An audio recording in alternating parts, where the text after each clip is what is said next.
Director sir, Amigo Garage. சொல்லுங்க. அமிகோ கேரேஜ் ஆக்சுவலாக தமிழ் படங்களுக்கு ஆங்கில டைட்டில் வைக்கிறதுக்கு ஒரு சாரார் குறை சொல்லிட்டு இருக்காங்க. நீங்கள் ஸ்பானிஷையும் கலந்து வச்சுருக்கீங்க, ஸ்பானிஷையும் சொன்னீங்க. ஏன் அது அமிகோ கேரேஜுங்கிறது புழக்கத்தில் இருக்குது. ஏதாவது ஃப்ரெண்ட்ஸ்ன்னு சொன்னீங்க அமிகோ, அது அப்படியே தமிழ்லேயே வச்சுருக்கலாமே.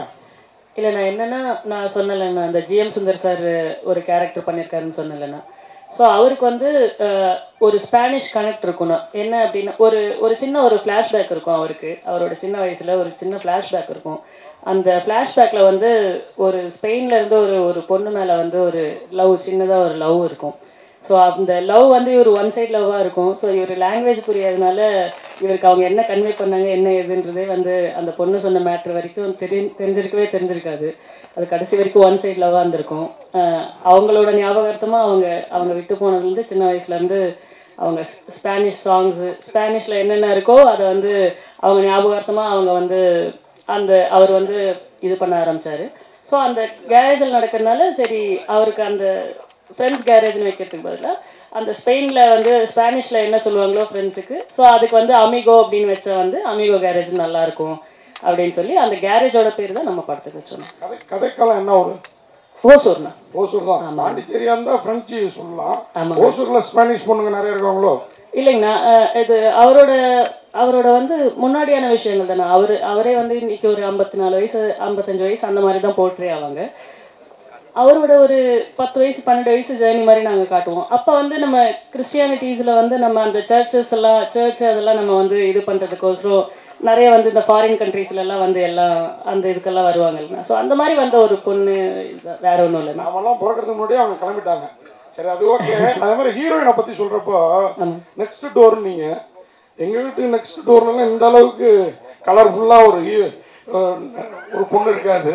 உங்கள் வீட்டு ஓசூர் பக்கம் பெங்களூர் பக்கங்கிறனால ஒருவேளை இவ்வளோ கலராக பொண்ணுங்க இருக்காங்களோ? இல்லைண்ணா, இங்கே வந்து இங்கே இப்படி கொஞ்சம் ஃபங்க்ஷன்னால கொஞ்சம் இப்படி வந்திருக்காங்க. பட் ஆனால் அங்கே வந்து நம்ம படத்தில் வந்து மேக்கப்ஸ் வந்து ரொம்ப யூஸ் பண்ணாமல் அவங்க பார்க்க வந்து கொஞ்சம் நம்ம இதில் பார்க்கும்போது கொஞ்சம் படத்தில் வந்து ரொம்ப ஷட்டில்டாக தான் இருக்கும்னா, படத்தில் பார்க்கும்போது உங்களுக்கு கண்டிப்பாக நான் சொன்னது வந்து கனெக்ட் ஆகணும். மகேந்திரன்ஜி, வாழ்த்துக்கள். நீங்கள் ஆதங்கப்பட்டீங்க. உண்மையாக உங்களுக்கு இந்த படமே ஒரு பெரிய இதுவாக இருக்கும், பிரேக்காக இருக்கும்னு நினைக்கிறேன். ஏன்னா மைல்கல்லாகவே இருக்கலாம்.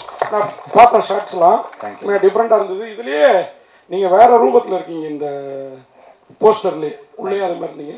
அது என்ன கத்தி மெக்கானிக் ஷாப்பில் மற்றதெல்லாம் இருக்கும், அதுதான் கதையா?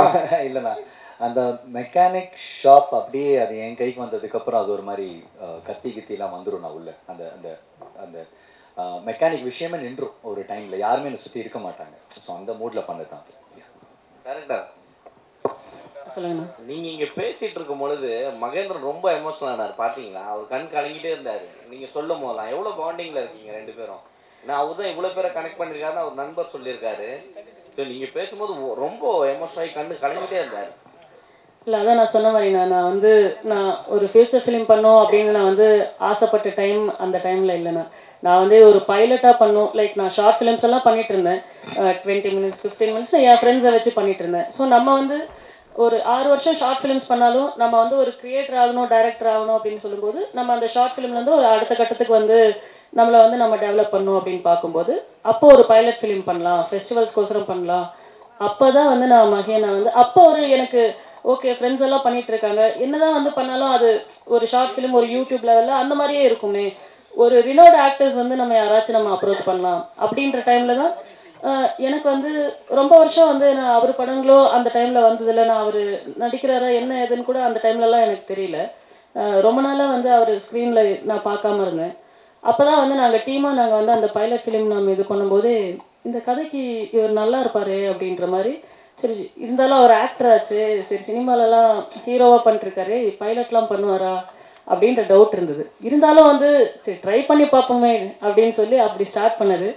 அந்த பைலட் ஃபிலிமை வந்து நான் இன்னைக்கு லைக் இந்த ஸ்டேஜை வந்து நான் உங்கள் எல்லாருக்கூடயும் ஷேர் பண்ணுறதுக்கு வந்து முக்கியமான ரீசனே நான் சினிமாவில் இருக்கிறதுக்கு அவர் தான். என்ன இல்லைன்னா வந்து நான் என் கெரியர் வந்து எப்படி ஆயிருக்கும்னு தெரியாது. ஆஃப்டர் கோவிட் என்ன நான் பண்ணியிருப்பேன் அப்படின்றது தெரியாது.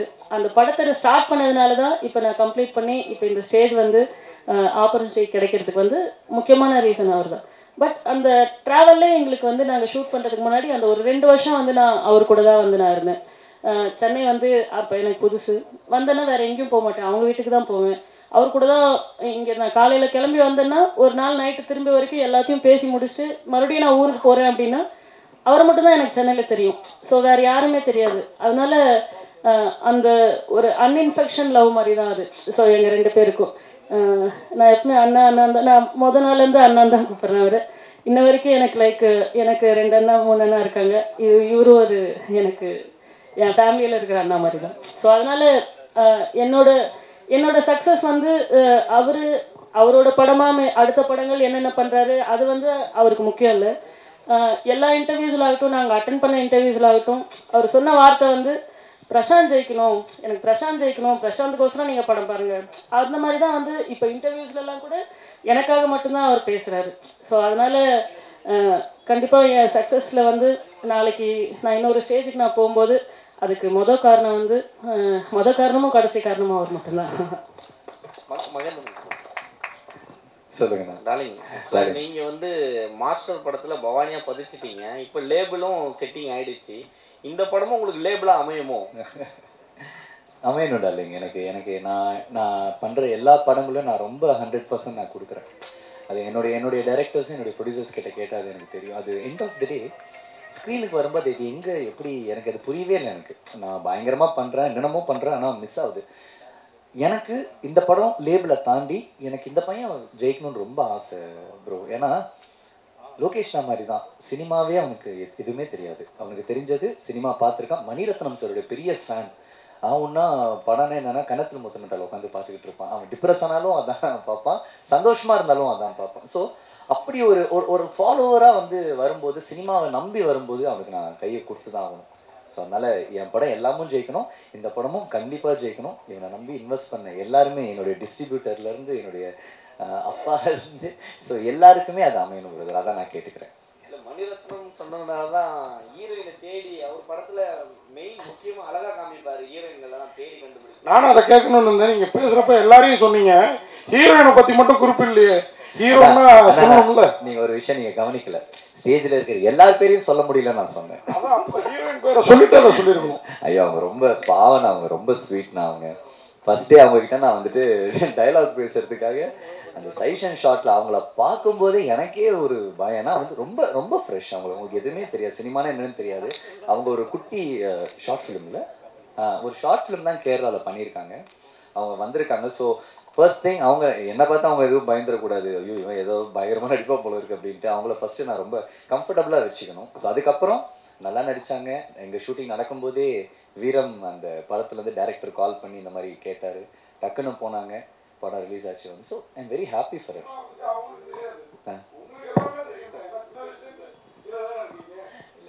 எனக்கு தெரியும்னா, பட் இருந்தாலுமே எனக்கு தெரியுன்றது அவங்களுக்கு தெரிஞ்சுன்னா அவங்க கொஞ்சம் பயந்துருவாங்க. ஸோ அதனால எதுவுமே தெரியாத மாதிரி சொல்லிட்டு. டேரக்டர், உங்களுக்கு ஒரு கொஸ்டின். நான் இங்கே இருக்கேன். ஹாய்ண்ணா, சொல்லுங்க. இப்போ என்னன்னா, இப்போ வந்து உங்கள் படத்தில் வந்து ஒரு விஷயம் கேள்விப்பட்டேன், ட்ரக்ஸ் வச்சுருக்கேன்ட்டு. இப்போ வந்து தமிழ் சினிமாவிலையும் சரி அரசியலையும் சரி ட்ரக்ஸை பற்றி நிறைய பேச ஆரம்பிச்சிட்டாங்க. அதனால தான் இந்த 15 அன்னைக்கு ரிலீஸ் பண்ண போறீங்களா இந்த படத்தை? அன்னைக்கு ஏதாச்சும் டே வேணும்? இதுக்கு தான் மறைஞ்சு கேள்வி கேட்டீங்களா? இல்லைண்ணா, 15 அன்னைக்கு ஏதாவது டே? இப்போ பேசும் பொருளாக இருக்கிறது ட்ரக்ஸ் தான். ஆமாம் சரிங்களா? படத்தில் வந்து முக்கிய இதில் வருது அது. ஸோ அதனால தான் இந்த டைம் ரிலீஸ் பண்ணால் நல்லா போகும்னு சொல்லிட்டு பண்ணுறீங்க. இல்லைங்கண்ணா, லைக் இது என்ன அப்படின்னா, நான் கதையை வந்து இது நான் ஃபிக்ஷனாக பண்ணேன்னா, நான் வந்து இது நான் பார்த்த ரியல் லைஃப் கேரக்டர்ஸ் வந்து நான் பார்த்து பழகின ரியல் லைஃப் கேரக்டர்ஸோட லைஃப் வந்து எப்படி மாறுச்சு அப்படின்ற, லைஃப் வந்து எதனால் மாறுச்சு அப்படின்ற விஷயம் தானே. ஏன்னா நான் பார்த்த நிறைய என் கூட இருந்த என் ஃப்ரெண்ட்ஸ் ஆஃப் ஃப்ரெண்ட்ஸ் எல்லாம் இருக்காங்கண்ணா. அவங்க என்ன ஆச்சு அப்படின்னா, அவங்களுக்கு நார்மலாக தான் இருந்தாங்க, நல்லாவே இருப்பாங்க. திடீர்னு பார்த்தா ஒரு 3 நாள் கழிச்சு பேப்பரில் வந்து ஒரு கொலை பண்ணிட்டு ஜெயிலுக்கு போயிருக்காங்க அப்படின்னு வரும்.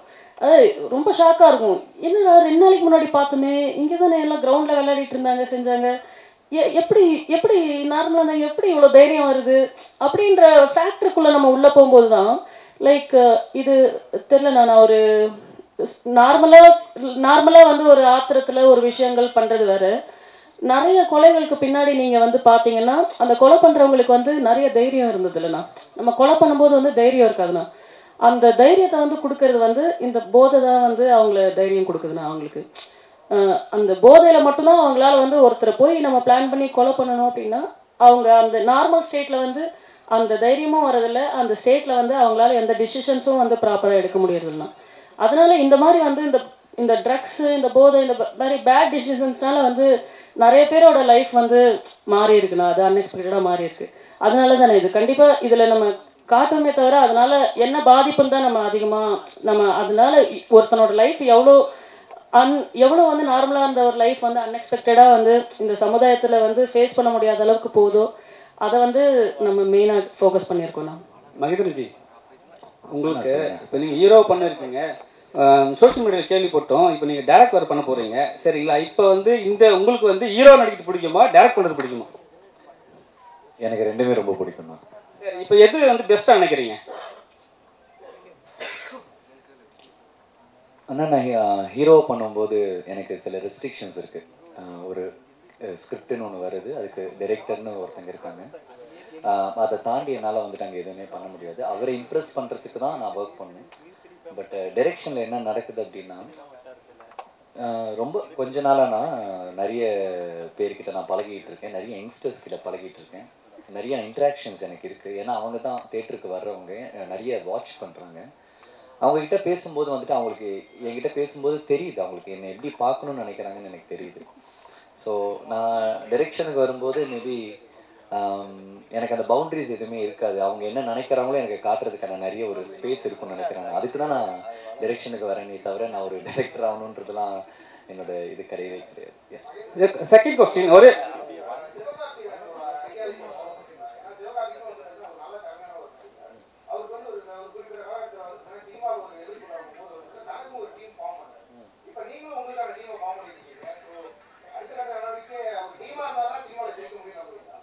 இல்லை நான் கண்டிப்பாக இல்லைண்ணா. நான் வந்துட்டு ஐ belongs to all the team தான். நீங்கள் இந்த தமிழ் சினிமாவில் நீங்கள் எந்த டேரக்டர்கிட்ட கேட்டிங்கனாலும் உங்கள் டீமில் நான் இருக்கேன். இன்னைக்கு நம்ம தமிழ் சினிமாவில் பெருசாக ஒரு ஒன் ஆஃப் த பிக்கஸ்ட் மூவியாக நான் வந்துட்டு இருக்கிற கோட்டோடைய வெங்கட் பிரபு டீம்லேயும் நான் இருக்கேன். அவங்க கூடயும் நான் பழகிருக்கேன், அவங்க கூடயும் நான் பேசியிருக்கேன். எனக்கு டீம்லாம் எதுவுமே கிடையாது. நான் எந்த டீமுக்கு போகிறனோ என் டீமுக்கு என்ன உழைக்க முடியுமோ அதை தான் நான் பார்க்குறேன். லைக் தோனி மாதிரின்னு வச்சுக்கோங்களேன். ஒரு தோனி வந்துட்டு எப்படி ஒரு இந்தியன் டீமுக்கு அவர் ஆடும்போது எப்படி ஒரு கேப்டனாக அந்த டீமோட ஒரு விளையாடினாரோ, எப்படி சிஎஸ்கேக்கு வந்ததுக்கப்புறம் திருப்பி கேப்டன் இந்த சிஎஸ்கே தூக்கினாரோ. So that is how I think. நீங்கள் வந்து ஒரு படம் பண்ணும்போது நீங்கள் கேப்டனாக இருக்கக்கூடாது, இருக்கிறவங்களெல்லாம் கேப்டனாக வச்சு நீங்களும் விளையாடினீங்கன்னா கேம் நல்லா இருக்கும். அவ்வளோதானா. I'm not belongs to any team. எப்பவுமே மகேந்திரனை கேட்டால் விஜயன்னுவார். விஜயனா கூட வந்து நீங்கள் மாஸ்டரில் பண்ணியிருக்கீங்க. இப்போ வந்து அவர் அரசியல் வந்திருக்காரு. சரி, நேற்று தான் வந்து ஒரு ஆப் ரிலீஸ் பண்ணார். சரி, அந்த ஆப்பில் வந்து போயிட்டு எல்லாம் வந்து மெம்பர்ஷிப் ஆகணும்னு சொல்லிட்டாங்க. நீங்கள் ஆனீங்களா? ஒருவேளை விஜய் சார் வந்து எலெக்ஷன் நீ ஓட்டு போடுவீங்களா? கண்டிப்பாக அவருக்கு நான் ஓட்டு போடுவேண்ணா. மெம்பர்ஷிப் ஆகிட்டீங்களா? இல்லைண்ணா, நான் வந்து ஒரு ஓட்டராக இருக்கணுன்றது தானே என்னுடைய. ஏன்னா நானே வந்துட்டு நம்ம ரீசன்ட் ப்ரெஸ் மீட்டில் வந்துட்டு நானே சொன்னேன் இந்த மாதிரி எல்லாருக்கும் சான்ஸ் கொடுங்க அப்படின்ட்டு. நான் அந்த இடத்துல எல்லாருக்கும் சான்ஸ் கொடுங்கன்னு கேட்ட இடத்துல நான் ஒருத்தரை சார்ந்து அவருடைய கட்சியில் வந்து இணையணும் அப்படின்றது வந்துட்டு அது எனக்கு தெரிஞ்சு கரெக்டாக இருக்காது. ஏன்னா வந்துட்டு அன்றைக்கி நான் பேசும்போது அது நான் விஜயனாக்கு மட்டும் நான் பேசலை. அந்த ஃபங்க்ஷனில் எனக்காக வந்துட்டு போனேன், சீமான் சாருக்காகவும் நான் பேசினேன். அண்ட் வந்து இதுக்கு முன்னாடி வந்து நான் ரொம்ப கிரேட் லீடராக பார்க்குற அன்புமணி ராமதாஸ் சாருக்காகவும் நான் பேசினேன். அண்ட் கமல் சாருக்காகவும் நான் பேசினேன். நாளைக்கு உதயனா வந்து நிற்கும்போது அவருக்காகவும் நான் பேசுவேன். எனக்கு என்ன ஒன்றுனா, எல்லாருக்குமே டிஃப்ரெண்ட் ஐடியாலஜிஸ் இருக்குது. எல்லாருக்குமே நம்ம நாட்டை நல்லா பார்த்துக்கணும், நல்லா திருத்தணுன்ற ஐடியாலஜி இருக்குது. அதுக்கு நீங்கள் ஹெல்ப் பண்ணுங்கள், அதுக்கு நீங்கள் சப்போர்ட் பண்ணுங்க தான் நான் கேட்குறேனே தவிர எந்த கட்சி எந்த ஹீரோ எதுவுமே கிடையாதுண்ணா. என் வீடு நல்லா இருக்கணும்னா என் நாடு நல்லா இருக்கணும், அவ்வளோதான். நான் எனக்கு கண்டிப்பாக நான் போடுவேன். அண்ணன் ஏன்னா போடுங்க என்ன சான்ஸ் கொடுங்கன்னு சொல்லிட்டு நான் போடாமல் இருப்பேன்னா நான் கண்டிப்பாக போடுவேன். நான் கமல் சாருக்கும் போட்டிருக்கேன், விஜயகாந்த் சாருக்கும் போட்டிருக்கேன். நான் அதே மாதிரி வந்து விஜயனாக்கும் நான் போடுவேன். விஜய்க்கு ஓட்டு போடுறேன்னு சொல்கிறேன். நீங்கள் அதுக்குள்ளார நேற்று அந்த ஆப் ஜாம் ஆயிடுச்சுன்னு சொல்லியிருக்கலாம்ல. இவ்வளோ பெரிய பதில் தேவையா? என்னன்னு நீங்கள் அப்படி நான் சொன்னேன்னா என்னப்பா தம்பி எஸ்கேப்பா அப்படின்னு நீங்களே என்கிட்ட கேட்பீங்க. அதுக்கு நான் வேற பதில் சொல்லணும்.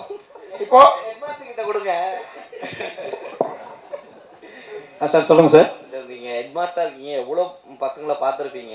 ட்ரக்ஸில் உங்கள் பையன் சொல்லும் போது கூட பேப்பரில் பார்த்தேன், இந்தமாதிரி 2 பேர் போயிட்டாங்கன்னு சொல்லும் போது உங்கள் மனநிலைமை எப்படி இருந்தது? இப்போ அவரே ட்ரக்ஸை பற்றி எடுக்கிறாரு, இதை பற்றி நீங்கள் அவர்கிட்ட சொன்னீங்களா? சொல்லுங்க சார். அவர் கதை சொல்லும் போது எப்படி தோணுச்சு உங்களுக்கு? சார் அவர் கதையை சொல்லும் பொழுது உங்களுக்கு எப்படி தோணுச்சு? இப்போ கதையெல்லாம் எதுவும் நான் கேட்கல எதுவுமே. பேர் அது புரிஞ்சுதா? அதாவது பையன் சொன்ன மாதிரி அவன் செய்கிறது, அவன் அதாவது ஐடி ஃபீல்டில் இருந்தான் சார் சொன்ன மாதிரி. 1 லட்ச ரூபா சம்பளம் அப்பை 2012 13 அவன் ஜாப்ல இருந்தான். அதுக்கப்புறம் பார்த்தீங்கன்னா ஷார்ட் ஃபிலிம் ஆரம்பித்தான். மதருக்கான ஹிஸ்ட்ரி இல்லை. அவங்க அம்மாவுக்கு வந்து நல்ல ஒரு சம்பளத்தில் இருக்கிறவன், நாளைக்கு ஃப்யூச்சர் வந்து அவனுக்கு நல்லா இருக்கணும், மேரேஜ் பண்ணணுன்னா ஒரு வேலை, அதாவது ஒரு ஜாபில் இருக்கணும், அந்த ஒரு கண்ணோட்டம் அப்படியே வச்சுட்டாங்க. லேடிஸை பொறுத்த வரைக்கும் வேலையில் இருந்தாலும் பொண்ணு கொடுப்பாங்க, சினிமாவில் இருந்தால் பொண்ணு கொடுப்போம், இப்படி ஓப்பனாக பேசக்கூடிய எங்கள் சொந்தக்காரங்களே பேசுகிறாங்க சார். எங்கள் ரிலேஷனே பார்த்தீங்கன்னா, சார் உங்கள் பையன் சினிமாவில் இருக்காருன்னு பொண்ணு கிடைக்காது சார், இப்படியெல்லாம் ஒரு நிறைய. அதாவது பார்த்தீங்கன்னா பொருளாதாரத்தை விட சார் மனசு நோக்கடிக்கு நிறைய பேர். என் ரிலேஷன் வந்து பையனுக்கு ஏஜ் ஆகுதுங்க, பொண்ணு பார்க்கலாம்னா பையன் என்ன பண்ணுறாரு சார், சினிமா டைரக்டராக இருக்காரு, அது கஷ்டம் சார். ஒரே பேச்சு, பொண்ணு கிடைக்கிறது கஷ்டங்க. அது என்னடா இந்த ஃபீல்டில் என்ன அப்படி, இது வந்து இது ஒரு ஃபீல்டு கிடையாதா, சினிமா ஃபீல்டு கிடையாதா? நான் அது உதாரணத்துக்கு சொன்னேன். நிறைய பேர் சொல்லுவேன், ஒரு அரசியல்வாதி ஒரு சினிமாக்காரங்க 2 பேருக்கு தான் மவுஸ் இருக்குது. ஒரு பெரிய கோடீஸ்வரர் ரோட்டில் நின்றுருக்காரன், டிஃபன் கடை நிற்கிறான், யாரும் எட்டி பார்க்கறதில்ல. ஒரு சின்ன வேஷம் சினிமாவில் ஒரு 5 படத்தில் வச்ச கூட வந்து நின்னாருன்னா கூட்டம் போய் நிற்குது, கூட்டம் போய் பார்க்கறதுக்கு போகிறாங்க. அந்த சினிமா உலகத்துக்கு அந்த மவுஸ் இருக்குது. அப்படி ஏன் வந்து இவங்க இது மாதிரி சினிமா உலகத்தை வந்து பொண்ணு கிடைக்கிறதில்ல, அது கிடைக்கிறதில்லன்னு சொல்கிறாங்கன்றதால எங்கள் பையன் வந்து நீ செய்ப்பா, உனக்கு என்ன மனசில் தோணுதோ நீ செஞ்சு சாதிச்சு காட்டு அப்படின்னு அந்த முழு சுதந்திரத்தையும் நான் அவனுக்கு கொடுத்துட்டேன். என்ன வேணா அவன் செய்யட்டும். அவனுக்கு அதாவது சார் சொன்ன மாதிரி ஒவ்வொருத்தருக்கு பிடித்த வேலை செய்யும்போது அதில் வந்து எப்படியோ டேலண்ட் இருக்கலாம். ஜாபுக்கு போகிறதோ பிஸ்னஸ் செய்கிறதோ எப்போ வேணும் யார் வேணும் செய்யலாம். ஆனால் இந்த மாதிரி இந்த கலை உலகத்தில் ஒரு வாய்ப்பு கிடைச்சி செய்யணும் போது அதுக்கு நம்ம பெற்றோர் நம்மள ஆதரவு கொடுத்தோம் சார். சார் மகேந்திரன் சாருக்கும் டைரக்டருக்கும் ஒரே கேள்வி. ஜெனிஸ் இந்த படத்தை பார்த்துட்டு வாங்கியிருக்கிறாரா என்னன்னு ஒன்று சொல்லுங்க. அதுக்கப்புறம் இன்னொரு கேள்வி உங்கள் 2 பேருக்கும், யூஏ சர்டிஃபிகேட் எப்போ கிடைச்சிது? வந்து ஒரு 10-15 நாள் இருக்குமா, இல்லை முன்னாடியே வாங்கிட்டீங்களா? ஜனவரிலேயே வாங்கிட்டீங்க. ஒருவேளை இப்போ வாங்குற மாதிரி இருந்ததுன்னா அமிகோ கேரேஜ் பாய்ஸ்னு பேரை மாற்றிருப்பீங்களோ? ஆனால் இல்லைண்ணா, மல்டிமால் பாய்ஸ் இல்லைண்ணா. ஸோ அந்த படத்துக்கான அந்த ஸ்பேஸ் வந்து இப்போ நல்லா இருக்குண்ணா. நாளைக்கு நம்ம படமும் நல்ல டாக்ஸ் வந்ததுன்னா ஸோ அந்த மாதிரியெல்லாம் எதுவும் இல்லைண்ணா, மாற்றிருக்க மாட்டோண்ணா. ஜெனிஸ் அது பார்த்துட்டீங்களா படம்? ஏன்னா இந்த படம் வந்து உங்களுக்கும் ஒரு இதுவாக இருக்கும்னு நினைக்கிறேன். ஏன்னா இந்த பாட்டு ஃபைட் எல்லாம் பார்த்தப்ப தெரிஞ்சுது. இந்த படம் எப்போதுமே பார்த்துட்டு தான் பிஸ்னஸ் பேசுவீங்க இல்லையா? கண்டிப்பாக. இது எப்படி பண்ணியிருக்கீங்க? இந்த படம் ஒரு தரமான ஒரு மேக்கிங்ன்றது எல்லாரும் டிப்பிக்கலாக சொல்கிற மாதிரி தாண்டி இது கனெக்ட் ஆச்சுது. இப்போது சொன்னாங்க இல்லையா, ஆல்ரெடி ஸ்டேஜில் சொன்ன மாதிரி தான் தமிழ் திரையுலகத்தோட இன்னைக்கு ஜெயிச்சுட்டு இருக்கிற, தொடர்ந்து ஹிட்ஸ் கொடுத்துட்ருக்கிற, மேக்ஸிமம் ஹிட்ஸ் கொடுத்துட்ருக்கிற ப்ரொடியூசர்ஸோட ஒரு மீட்டிங் ரீசெண்ட்லி நடந்தது. அந்த மீட்டிங்கில் அவங்க ஷேர் பண்ண விஷயம் வந்து அப்படியே இந்த படத்தில் கனெக்ட் ஆச்சு. எனக்கு ஒரு படத்தோடைய தோற்றம் முதல் பார்வையிலேருந்து அந்த படத்தோடைய ட்ரெய்லர் கட்ஸ் பார்க்கும்போது நமக்கு ஒரு இம்ப்ரெஸ் ஆச்சுன்னா கண்டிப்பாக பிஸ்னஸ்க்கு மூவ் பண்ணும்போது அதுக்கான சப்போர்ட் கிடைக்கும். அதுதான் நடந்துச்சு. நாங்கள் மலேசியாவுக்கு ஃபஸ்ட்டு ஓவர்சீஸ்க்காக பிச் பண்ணும்போதும் சரி, இப்போ ரீசெண்ட்லி தேட்டரிக்கலுக்காக மூவ் பண்ணும்போதும் சரி பாசிட்டிவாக இருக்குது. இப்போ மகேந்திரன் அப்படின்ற ஒரு ஆக்டர், அவரை நாங்களும் சின்ன வயசுலேருந்தே பார்த்துட்ருக்கோம். ரொம்ப கஷ்டமாக இருந்தது ஒரு ஸ்டேஜில் எமோஷனலாக இருக்கும்போது. ஏன்னா ஒரு நல்ல சோல் இப்படி ஆர்கனைஸ் பண்ணியிருக்காரு. இது ஆர்கனைஸ் பண்ணியிருக்கிறது வந்துன்றது நிறையா சொன்னீங்க, நிறைய கொஸ்டின்ஸ் கேட்டிருந்தீங்க, இது டீம் ஃபார்ம் பண்ணுறாருன்றது. அப்படி இல்லை, கரெக்டாக அமைஞ்சிருக்குது. அந்த டேரக்டரும் அதுக்கு டிசர்வ் பண்ணியிருக்காரு. அவர்கிட்டயும் நான் இன்ட்ராக்ட் பண்ணியிருக்கேன். நல்ல ஒரு சோல். ஸோ இது ஒரு நல்ல ஒரு டீமோட எஃபர்ட்டில் ஒரு குறைந்த மீடியம் பட்ஜெட்டில் எடுக்கப்பட்ட ஒரு நல்ல கண்டென்ட். ஸோ இதை கொண்டு போய் கரெக்டாக சேர்க்கணும்னு ஆசை இருந்தது. அதுக்காக தான் அதை தொட்டிருக்கோம். கண்டிப்பாக ஜெயிப்பாங்க. மகேந்திரன் சீக்கிரமாக ஒரு சூப்பர் ஹிட் கொடுப்பாருன்னு நம்புகிறேன். ஏன்னா இந்த சென்டிமெண்ட் அதெல்லாம் நிறைய இடத்துல ப்ளே பண்ணிட்டு இருக்குது. நம்ம அரசியலாக இருந்தாலும் ஒரு சின்ன உதாரணம் சொல்லி முடிக்க விரும்புகிறேன். இன்றைக்கி தமிழக முதலமைச்சர் கட்சிகளுக்கு அப்பாற்பட்டு அவரை வந்து பல தடவை சொன்னாங்க, இவருக்கு ஜாதகத்தில் வாய்ப்பே இல்லை அப்படின்னு சொன்னாங்க. அந்த அம்மாவோட ப்ரேயர்ஸ்ன்னு சொல்லுவாங்க, நிறைய விஷயங்கள் இருக்குது, நிறைய வைப்ரேஷனால் அவர் இன்றைக்கி தமிழகத்தை ஆண்டுட்டுருக்காரு. அதே மாதிரி திரையுலகத்தை அன்பு தம்பி மகேந்திரனும் ஒரு நல்ல இடத்தோட ட்ராவல் பண்ணுவார், ஜெயிப்பார். அந்த பயணத்தில் நாங்கள் இருப்போம்னு நம்புகிறோம். நன்றி. உதய சார், நீங்க லொல்லு சபா நடிச்சு 20 வருஷம் ஆயிடுச்சு. நிறைய படத்துல உங்களை நாங்க பாக்குறது கிடையாது. இப்ப மகேந்திரன் வந்து உங்களை கூப்பிட்ட உடனே என்ன ஃபீல் பண்ணீங்க? ஏன்னா மகேந்திரன் வந்து வர ஆக்டருக்கு வந்து கொடுக்குறாங்க, நீங்க சீனியர் மோஸ்ட் ஆக்டர், சரிங்களா? இப்போ எடுத்த உடனே 2 நாளுக்கு அப்புறம் உங்களை கூப்பிடும் போது நீங்க என்ன ஃபீல் பண்ணீங்க? இல்லை, அது வந்து ஒரு சந்தோஷம். நான் வந்து லொல்லு சபாவுக்கு முன்னாடியே வந்து படங்கள்லாம் ஆக்ட் பண்ணேன். ஃபஸ்ட்டு வந்து சினிமா தான், வேலை கிடச்சிருச்சு, பூவெல்லாம் உன்வாசம், நிறைய படங்கள் பண்ணியிருக்கிறேன். அது கொஞ்சம் வாய்ப்பு கொஞ்சம் கம்மியாக இருந்ததுனால ஒரு ரைட்டராக போனேன் விஜய் டிவியில் சகல வேலைக்கு. அதுக்கப்புறம் லொல்லு சபாவில் ஆக்ட் பண்ணேன். அப்போ எனக்கு வந்து சின்ன வயசுலேருந்து தம்பி மகேந்திரனை தெரியும், நம்ம மேலே ரொம்ப பிரியமாக இருப்பாப்புல. சரி கூப்பிட்டாப்புல, அந்த நேரம் கோவிடு கொஞ்சம் இதாக இருந்ததுனால சரி ஒரு நல்ல நமக்கு ஒரு திரும்ப முனை அமையும் இந்த வாய்ப்புன்னு சொல்லிட்டு கூப்பிட்டோன்னு போயிட்டேன்.